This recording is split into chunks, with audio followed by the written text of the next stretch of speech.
Ry pretandrazana malala, manatena fahasalamantsara isika rehetra. Tonga soa eto amin'ny andininy vaovao amin'ny Cynthia clarification. Ensana be ny fivezivezen'ny vaovao politika ao amin'ny firenentsika tato ato. Mifanesy ny zava-mitranga dia isaky misy raharaha vaovao dia ohatry misy raharaha miafina foana ao ambadika. Amin'izao toetra raha mafana zao dia mila maka fotoantsika mba hatakatra izay tena mitranga.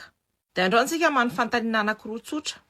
Ny voalohany fa maninona le fanafiana les stations d'essence Jovena iny tsy fait divers fotsiny fa scandale d'État. Ny faharoa fa maninona iny rovana Ambohidratrimo mahiny tsy perte matériel fotsiny fa fanapotehana ny identité malagasy. Dia alohany amboayantsika anazy dia manasa anareo sa hijanatra amin'ny farany manao commentaire, anao like, partage. Apartao amin'ny namanareo amin'ny havanareo eran-tany ity vidéo ity. Dia tombontsika ny lalao. Ty affaire ty dia ohatry ny braquage rehetra ihany. Coursier, station service, vola mihoatra ny 73 millions d'ariary, fiara ray, moto, fitaovam-piadiana. Dia amin'ny voalohany dia ohatry ny hoe fait divers fotsiny le izy. Dossier pénal tahaka n'ireo fahita. Fa vetivety dia lasa hafa le affaire ina marina no tena nitranga. Dia ahoana le simple braquage ina no lasa affaire d'État. Dia ina nasehon'ity tranga ty momba ny tafika sy ny firenena malagasy ankehitriny. Dia mahagaga an'ity scandale ty vaovao ty dia tsy nihainao manjery rehetra no mitatitra azy. Dia Real TV izay média officiel ny fanjakana dia nangina tanteraka.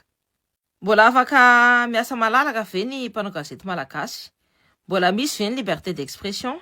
Raha te alalan'ny valan'izay nareo dia jereo le rapport de clarification izay nataoko momba n'io liberté d'expression io. Dia andeha tsika hijery ny olona voatonona amin'ity raharaha ty. Dia araka ny renseignement azoko dia olona 5 no voakasika. 8 civil sy militaire dia misy olom-boafidy anankiray.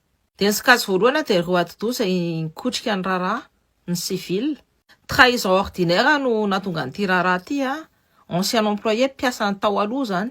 Olona mahafantatra hoe esa mivoaka ny vola, esa ny lalan'io vola io dia isa no mitondra anazy. Dia io oloha dia lazaina fa i Razaferson Andriatina Patrick izay commanditaire présumé. Izy no lazaina fa nitarika an'le tetika tao ambadika, izy zany no nitiré amin'ny ficelle. Izany braquage tsy ataon'olon-drery zany fa tsy maintsy misy complice.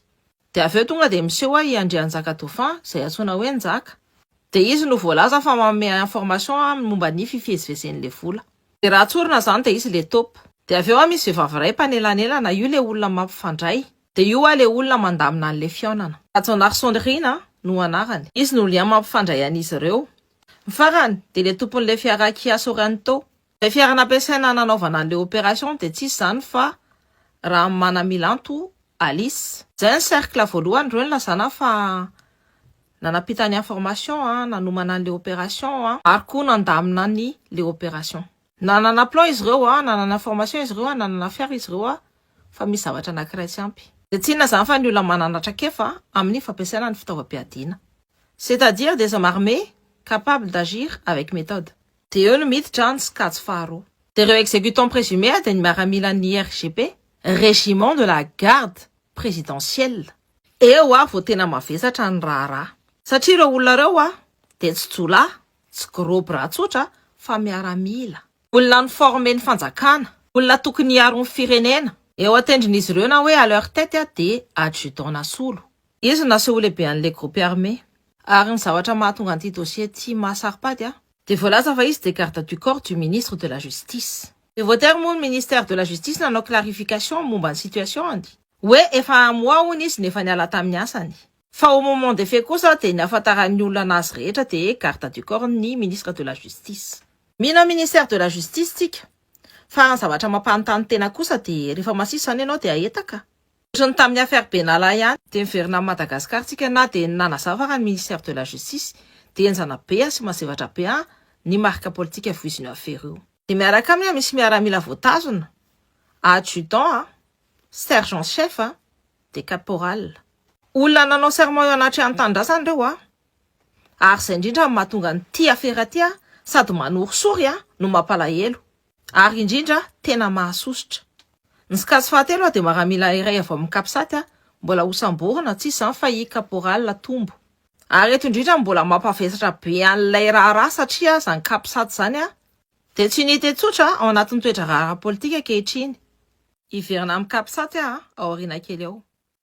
fa ty misy fanontaniana ray apetrako fa manina izy any mbola tsy hita iza no nanampiasa iza no manafina azy iza no miaro azy de iza no manana tombontsoa raha mijana ao anatin'ny zavona ny anarany ary ny faran'izao skatso faefatra de ny politika ony mbo fidy ray ony mbo fidy mbola tsy nitononona apabe maso ny anarany ary zany de mametraka fanontaniana lehibe ara-politika de raha misy ony mbo fidy ao anatin'io dossier io de tsy braquage simple atsony no resaina mety connexion io entre criminalité force armée sy relais politique de ao ary jerentsika ny chronologie des faits tamin'ny 26 mars de nanomboka an'io manano braquage mpiasan'ny Jovena taloha injaka de voalaza fa nanome information an'ny Andry Tina Patrick de ireo information ireo de momba ny fivezivezen'ny vola de tamin'ny 19 avril 2026 ihany koa de nisy fionana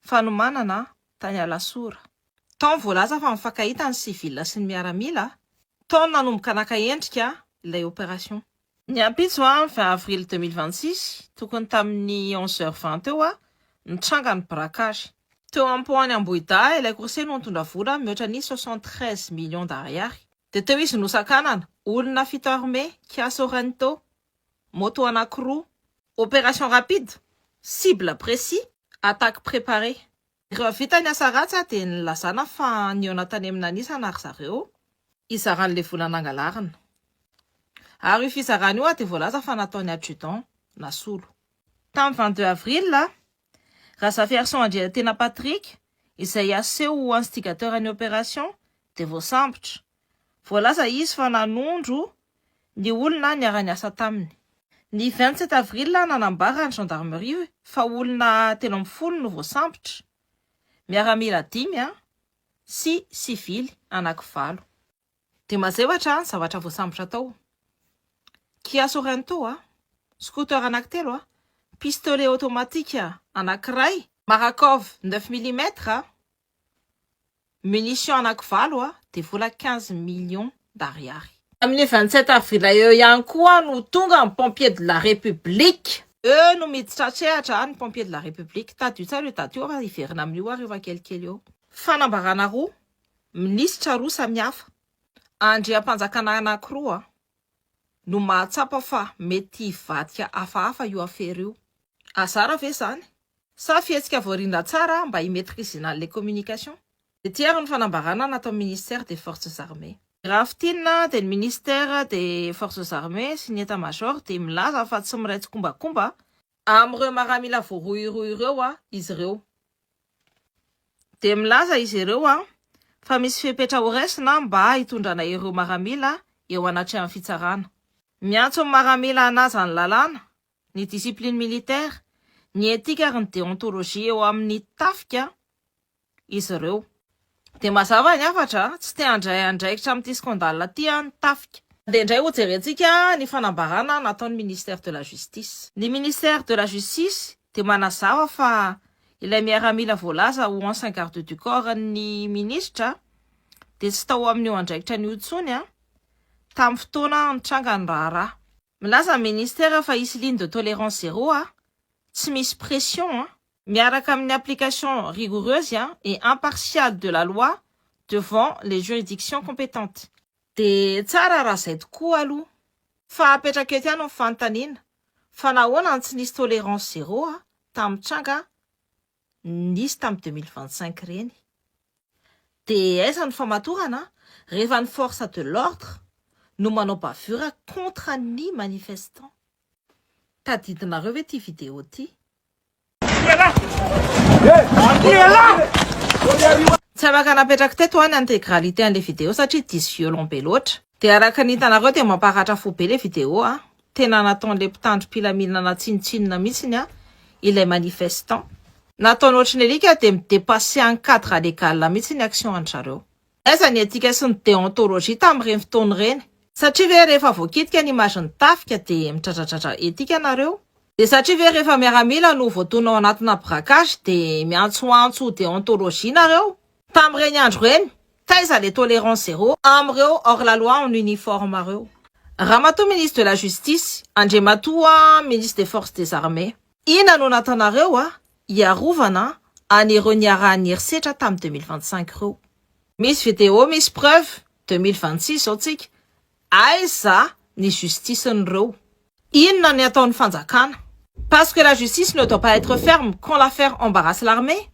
Elle doit être ferme partout, tout le temps et pour tous. Tsy rehefa manamarina ny tafika fotsiny izy no tokony ho entitra sy ho matotra. Fa tsy maintsy ferme izy na aiza na aiza, na iza na iza, na oviana na oviana. Raha tsy zany dia lasa deux poids deux mesures le tantara. Refy roa, lalàna roa. Dia akatoko ny parenthèse. Verina amin'ilay braquage tsika. Fa manina ty raharaha ty no lasa olana lehibe. Satria mifangaro ny sehatra anankitelo tsy tokony ifangaro normalement. Ny sehatra voalohany dia ny sehatra criminel, les braquages préparés. Ny sehatra faharoa dia ny sehatra militaire, les éléments an'ny RGP sy ny CAPSAT ao anatiny. Ny sehatra fahatelo dia sehatra politique, le olom-boafidy voatonona ao anatiny io affaire io. Ny mélange an'ireo sehatra anankitelo ireo no mahatonga ty affaire ty ho explosif. Satria ny braquage dia affaire pénale. Ny maramila voakasika des crises institutionnelles ary ny olom-boafidy voatonona dia alerte politique. Ary rehefa mifandona ireo sehatra anankitelo ireo dia tsy hoe iza no nakany vola no fanontaniana, fa hoe iza no mieritreritra ny tena no enjana ka afaka miasa miaraka amin'ny criminel, miaraka amin'ny maramila, miaraka amin'ny olom-boafidy ary tsy matahotra ho sasiana.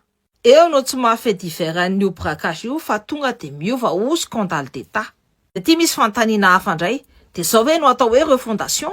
Zany anton'ireo ministère lehibe anankiroa ireo manao fanambarana roa samihafa. Andeha ary ho jerentsika ny conférence de presse nataon'ny ministère an-tafika tamin'ny avril 2026 iny. Nanontany nareo mikasika ny zavanisy tamin'ireny fanafiana ireny resanareo. Io moa zany dia tsy atao resaka lavabe satria ny miaramila dia manana ny andraikiny. Miaramila koa nefa dia olombelona ohatra ny olombelona rehetra ihany. Ny zavatra tiako lazaina dia tsisy baiko avy aty amin'ny fitondram-panjakana sy eton'io fitantanana ny tafika malagasy nanaovana ireny fa zavatra nataon'ny sambery dia ohatra ny pirenena rehetra dia ny miaramila koa dia anisan'ny vahoaka izay eo ambanin'ny lalàna. Hitantsika amin'ity horonan-tsary ty ny ministre entouré an'ny haut gradé. L'image est importante. Tiany zareo ambara amin'io dia miray feo ny tafika. Tiany zareo aseho koa hoe ny tafika dia tsy mitovy amin'ireo olona voaroiroy ireo. Fanambarana anankiroa anatin'ny 48 heures dia manondro zavatra anankiray. Dia io affaire io dia politiquement dangereuse. Satria rehefa maramila ny RGP, ny CAPSAT ary ny olom-boafidy no voatonona dia tsy risque judiciaire fotsiny zany. Lasa crise de confiance envers l'appareil de l'État. Dia avy eo indray dia nisy conférence de presse nataon'ny ministère de la justice tamin'ny 29 avril 2026 tao Mahamasina. Ty ary le vidéo. Ny filoham-pirenena teo aloha dia ao anatin'ny fanenjehana anisan'ny fitasana hanenjehana azy noho ny ranaromanga izay mitranga teto amin'ny firenena. Anisan'izany famonjena mbola maro sy ny fanaparam-pahefana maro fampiasana fanjakana. Tsy fantatsika nefa fa ny article 131 jusqu'à 134 constitution de la famille de justice no afahana manenjika anatin'io extrait io dia manindry ny raharahany filoham-pirenena taloha ny ministra. Avadiny makany le resaka mba handrebirebena ny saim-bahoaka dia mba azahoany kokoa tombotsoa amin'ny opinion publique. Samy nahatsikaritra an'izany isika rehetra. Isaky ny en difficulté na sahirana io fahefana io dia avoaka foana io carte joker io na Ravatomanga na Andry Rajoelina na Antsay. Fa manino hoy nareo? Satria zay natao hoe stratégie de diversion médiatique. Famelona ny espace public avec un autre récit, amin'ny récit hafa zany. Occuper l'espace public avec un autre récit. Fisorohana mba tsy le ministère de la justice no eo anivon'ny scandale. Éviter que le ministère de la justice soit au cœur du scandale. Mazava ho azy miandritsika fa mba ho tanteraka ny fampanantenana momba ny Ratsoel fa tsy tokony io atao fitaovana ampiasaina anafenana dossier de braquage na dossier sensible rehetra. De ankoatran'ireto intervention anankiroa reto izay hitantsika reto de misy zavatra anankiray tena mampanahy. Misy olana tena mampanahy be ao amin'ny tafika malagasy ankehitriny. Afaka mitenitsika fa misy korotana lehibe ao anatin'io tafika io satria ty raharaha ty de manondro fa tsy misy tsony discipline ao anatin'ny tafika malagasy. Ireo miaramila izay censé incarner ny ordre, ny protection, ny obéissance hiérarchique de androany voaroiroy satria nampiasa ny information ananany anaovana opération criminelle. Ao anaty tetezamita politique sika ary ao anaty tetezamita zany de ny tafika de tokony ho pilier de la stabilité. Rehefa ny armée no idiran'ny gangster na infiltrer gangster de tsy antoka tsony zay izy. Elle cesse d'être une garantie. Izy indray aza no lasa loharan'ny korotana. Ary io situation io de mifragiliser ny confiance ny vahoaka envers l'État. Very zany ny fitokisan'ny vahoaka amin'ny fahefana. Ary io situation io tena mampanahy be satria isaky ny misy crise raha nareo marika nareo de ny CAPSAT foana no verina. Ny anaran'ny CAPSAT foana no verimberina. Tamin'ny 2009 ny CAPSAT de nandray anjara tamin'ny fianjeran'ny Marc Ravalomanana sy ny fiakaran'ny Andry Rajoelina teo amin'ny fitondrana. De tamin'ny 2025 de ny CAPSAT indray no nivadika tamin'ny Andry Rajoelina ary nandray ny fitondrana. Tamin'ny 2026 de miaramila ny CAPSAT no voatonona nanao braquage ny Jovena. De reto vaty anankitelo reto de mampiseho fa misy olana tena goavana ao anatin'ny tafika malagasy. Indrindra manodidina ny CAPSAT. Tsaroviny kabarin'ny Demosthène Piculas izay chef d'état-major ny tafika malagasy nandritry n'iny asiziny. Malaza fa be marenina ry mona sy jamba ny tafika amin'ny manaraka eo Andriamatoa Filoha raha sitrakao dia manana ny ampahany samihafa momba ny ao anivon'ny statut ny tafika manana statut manokana de misy ny haut conseiller zay mbola tsy mipetraka mandrakandroany. Io dia ilazana amintsika fa manakambara ny tafika malagasy eto amin'ity firenena ty ary tsy tompony fa mangatakatiny fa tena tompony manana ny zaratany de atsipy zany resaka izany fa hanakolazaina ny tafika manaraka rehetra zay ho avy eo fa tsy ikipy na arenina na ikombava. Firenena iaraha-manana ity, iarahana manasoa, iarahana mampandroso, iarahana mibata, iarahana miaha. Enareo tsara ny chef d'état-major. Milaza izy de ny tafika de tsy ho marenina mona ary tsamba itsony. Milaza izy fa anana teny ho lazaina ny tafika. Milaza izy fa te handray anjara amin'ny fanarenana ny firenena miaraka amin'ny responsable politique ny tafika. Mon général, avec tout le respect que je vous dois, sokafo tsara ary le maso satria misy crise morale ao amin'ny tafika malagasy indrindra misy crise de discipline goavana be. Ny institution tarinao de marefa no ny ahian'ny désordre interne, ny politisation ary ny fidirany sasany amin'ny raha mampiahiahy. Olona manana didinareo ary mangataka anareo zay mba hamerina ny tafika amin'ny lalana tokony alehany. De tsy maintsy miverina amin'ireo andraikitra fototra ny tafika malagasy zany hoe miasa ho an'ny tanindrazana. Zay voalaza ny article 2 de la loi numéro 96-029. De andeha ho jerentsika io texte io. L'article 2 page 1 de milaza hoe: les forces armées sont au service de la nation. Elles sont tenues au besoin par la force des armes d'assurer en temps, en toutes circonstances et contre toutes les formes d'agression, la sécurité et l'intégrité du territoire, ainsi que la protection de la population dont elles tendent à développer la capacité matérielle, intellectuelle et morale de résistance, de préserver la vie, l'intégralité et les potentialités de la nation. De rafitina zany a de nitafika no natao a anompo ny firenena. Tsy atoko politika ny tafika de tsy natao anao politika ny tafika. Natao arbitra ny fahefana ny tafika. Tsy maintsy neutre ny tafika. Adidy sy fepetra tsy azo alàny zany. Noho izany antony rehetra zany de mangataka mpanetrehatena sy ampanajana izahay ny iverenan'ny etika sy ny disiplinina ao anatin'ny tafika. Ary mangataka fanapahan-kevitra zahay foanana ny kapisaty. Nahoana hoy nareo? Satria matetika loatra io régimenta io no miseho rehefa misy ny crise politique sy ny raha maizina. Satria miseho de plus en plus au centre autonome d'influence fa tsy simple unité ordinaire de l'armée tsony. De tsy maintsy tapahana io foyer de pouvoir parallèle io. Tsy maintsy averina atao madio ny chaîne de commandement. De ankehitriny andeha isika iresaka zava-dehibe iray indray. Ny incendie criminel ny rovany Ambohidratrimo. Tamin'ny 26 avril 2026 tokony tamin'ny 23 heures teo ny rehatra ny rovany Ambohidratrimo. De ity ny vidéo avy amin'ny témoin ray teo atoerana. Zao ny ady ato nidoran'ny tsy matahododiny ray ny rovana Ambohidratrimo Marivatana.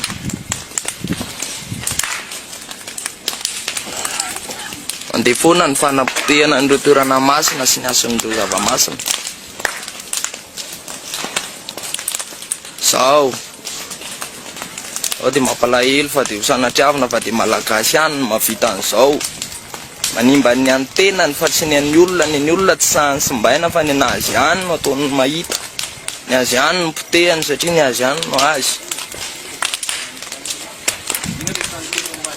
Fa tonga ety toerana mpitandro ny filaminana fa efa zao ny zavatra tratreto efa tsisy avotra intsony raha momba ny trano fitahimy an-dalana. Aparitao fa loza no ataon'ny olona amin'ny tsy fiheverana. Tena mampalahelo io vidéo io, tena mandratra fo. Ny gendarme sur place moa de miteny hoe acte criminel io. Milaza zareo fa incendie ciblé de araka ny renseignement azoko de nisy bouteille nisy pétrole no hita tena toerana. Tsy nisy zavatra nangalarana tao fa nidorana tsotro zao fotsiny ny rova. Ny rovana Ambohidratrimo mirehatra de tsy simple monument qui va disparaître. Tsy monument ray very fotsiny zany fa ny symbole du pouvoir malagasy no ny potehina atsitrapo. Io incendie io de fanodravana tsikelikely ny soatoavina malagasy. Fanafiana ny fototra ny maha malagasy atsika, ny identité atsika zany. Ny lova ara-kolontsaina malagasy no ripaka sy potika. Ny mandoro toerana tahaka an'io de manolana ny zava-masina. Koa apetrako ny fantaniana tsotra ho tombotsoan'iza ity eloka behivavy ity. À qui profite le crime? De ampatsiahivoka anareo ny daty ny incendie de nitranga tamin'ny alan'ny 26 makany amin'ny 27 avril 2026. Ny communiqué coordonné miaraka amin'ny ministère de la justice sy ny ministère des armées de mivoaka le 27. Coïncidence ve zany? Hasard de calendrier ve zany? Tadidio fa en politique il n'y a pas de hasard. De fa nitenen'ny PRRM koa io. Sa ve hoe marika ny toetra rara politika mafapana amin'izao fotoana izao. De avelako anjaranareo no mamaly an'izany. Ry pretandrazana malala tsy mandeha amin'ny laoniny intsony ny zava-misy ao amin'ny firenentsika ao. Ireo olona eteherana hiaro antsika indray zao no atahorana anakenda sy androba atsika.